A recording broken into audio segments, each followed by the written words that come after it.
Tyson Fury, firstly, talk me through these threads.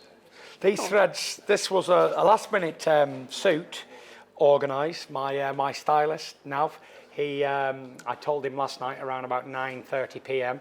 that I was at my training camp house and I didn't have anything to wear for the press conference.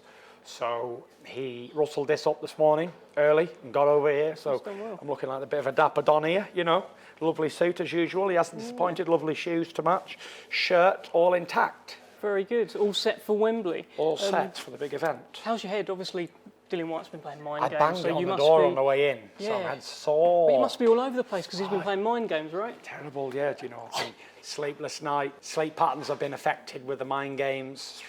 Absolutely disgusting. It's not fair what's going on, to be fair, but I suppose that's boxing, isn't it? But what do you make of all of this? Because he's not turning up today, right? This is his big moment. I'm not sure. Is he not turning up for the press conference? I mean, this is what we're hearing. We're hearing he's not turning up. Wouldn't that breach his contract? I've no idea. You'd have to speak to Frank. We'll have to speak to Frank and the lawyers, but as far as I'm concerned, every fight that I've ever been involved in, there's been a press conference and both fighters would attend, providing one fighter wasn't injured or unwell or had a car crash on the way. So, I don't know. Look, he hasn't posted about it on his social media. We haven't seen that. He's been engaging with Anthony Joshua on social media, going back and forth. But as I said, anything about fighting you, what do you think's going on in his head? Why is he not entertaining it? Does he not want to get into a back and forth with you? I'm not sure, but we're not here to talk about him. This is the Tyson Fury Roadshow. It continues on to Wembley Arena, 23rd of April, 2022. Stadium. You're bigger than that. Stadium, massive stadium. 103,000 people are being told it's going to have captivity of. Absolutely fantastic opportunity for the fans to come out after such a long, hard time, to be back out at Wembley and being able to support like someone who they adore, someone who they stayed up at 5 a.m. on numerous occasions for the last 3 or 4 years to watch him, and now you can actually be there and see it live. And I'm really putting on a show this time for the fans, and probably one of my last fights I'm ever going to do, and we're better to do it than Wembley Stadium in front of that many people with the world watching. What sort of Tyson Fury do you think we're going to see? Obviously, look, against Klitschko, we saw you dance, we saw you move, he couldn't lay a glove on you. Wilder walked him down, went right through him. Yeah. What sort of Tyson Fury do we need? You're probably going to see the best Tyson Fury that's ever been. I cannot wait for the fight. Me and Dylan have a long history of bitterness and jealousy going on from him. So I think when that happens, then you're in for a real treat. You know, there's no love lost between us. He's an old sparring partner I used to batter. And I think he's got bitterness over that. And I've gone on and won every belt, and the only thing he's ever won is the British title, which is a good title, but it's nothing compared to what I've done, 17 belts along the way. So, you know, it's just... I'm really happy to be back in the UK, back in England fighting. It's been 4 years, and I have a good British opponent to do it against. And it's one of them things where the domestic rivalry is always better than an overseas versus the UK. Even though the good fights were wild, they're excellent, fantastic nights. But I don't think you can beat a good British domestic rivalry. I think the last one we saw was George Groves and Carl Froch like this on such a big event. Yeah. So it's been a long time ago, and now the fans can get to see it all again. And whether he's going to play his part in it or not, I will do everything that I am contracted to do, as I always do. You touched on something there. You said years of bitterness. Now, I was looking through. I've seen old photos of you, a young Tyson Fury, a young Dillian Whyte. Yeah. You seem friendly. You seem okay. I used to employ him when he was out of boxing, when he was banned for the drugs he'd done.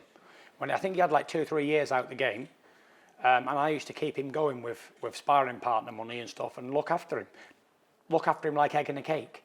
And then all of a sudden I hear that he's calling me names. I think, nah, he wouldn't say nothing like that. And I seen it on Instagram, and I thought, you know what, I'm not upset, I'm just disappointed, because I did look after the guy to the best of my ability. I wasn't no millionaire back then, but I was fighting regularly and whatever, so it was quite a shock. And to see someone who you've looked after and took under your wing in their hard times call your names and say you're a coward and all this, it is disappointing. So we will see on the night what it's all about, what his hot air is all about. I know what it's about because I've tasted it many times, but the public don't know what he's about. And he goes on calling me a coward and a chicken to fight and everything else, and then it took him like 5 weeks to sign the contract for a fight that he's been calling for supposedly for the last 10 years, and all the heavyweights in the world have been running away from him and all that. So now he finally has his opportunity. Fair play to him. turn up and fight and put on a good show and take a good hiding and go on with the biggest payday he will ever likely to make in his whole entire career combined, all thanks to me, the Gypsy King. So he's got a lot to be thankful for me for. Not only did I keep him going when he was out of the boxing ring, I'm also giving him his biggest career payday by about 20 times. Let's just touch on that massive payday, because obviously they're trying to get more. That's what we keep hearing. There will be no more. I did tell him on Instagram a few months ago, I said, every time you call me a bad name, your percentage will go down. How many names has he called you? He didn't call me many bad names after that. That's why he went quiet. So he did go quiet when I did tell him that. So I think 20% for him is more than fair. And for him to be getting, he could get a possibility of 8.4 million if he beats me. So that there compared to his last fight where he got £250,000, that's a lot of money, mate. That's 7 times more than I got to fight Vladimir Klitschko. That's a lot. Mm-hmm. And you're unbeaten heading into that fight? Yeah, and I was like 10 times bigger than he was at that stage. So, he's got to be very, very thankful to me. If I was him, I'd be sending me gifts and everything through the post. But, it's one of those things. I think he thinks everybody owes him something. I'm not sure why or what he's done to think that, but we'll find out on the night. Can't run away in the ring. He can't hide behind talk. Although Deontay Wilder did do a good job of it, talking bullshit. Dillian Whyte keeps saying Tyson Fury's not going to fight. He said it for a long time. So it's called Why wouldn't I fight? I'm getting $32 million. Doing all right? Doing all right. 32 million. Come on. Career highest payday. 32 million point something. Mm-hmm. And if I beat him, I get an extra 10% of his purse as well. So why would you not absolutely fantastic. The only person who probably won't turn up is him. And that's it. But then again, he will turn up because he's getting a big payday, so he has to turn up.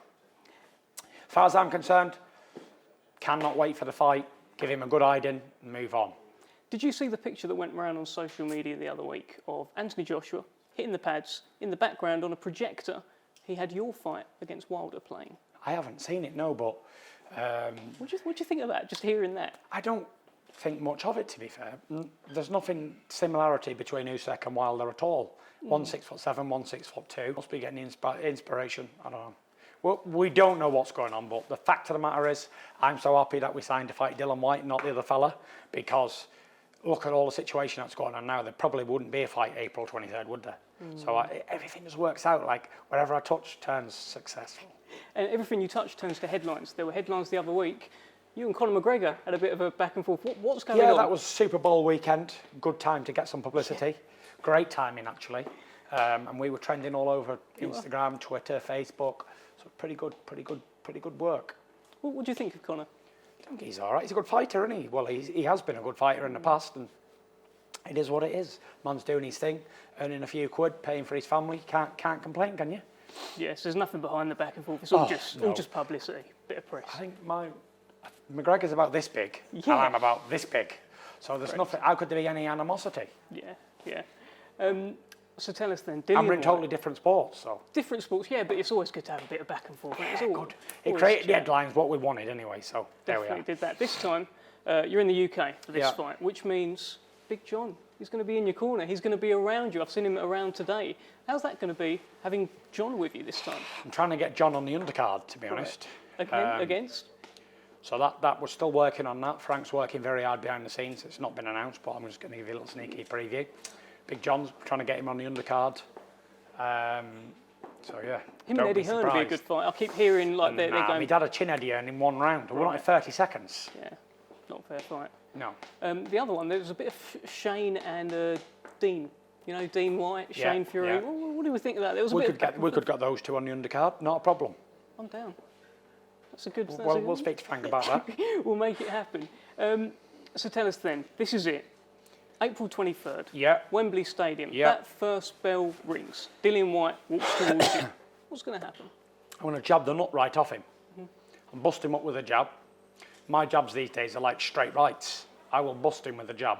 His head will be taken that much punishment. It'll open up, cut, swell up quickly. And I reckon I take him out cold.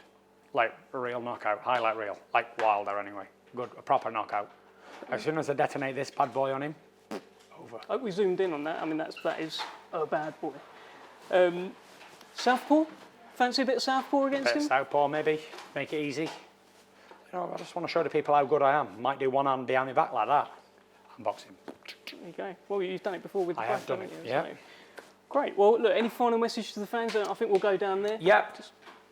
Going to be a great night of sports entertainment back here in the UK. Cannot wait. I'll see you all very soon.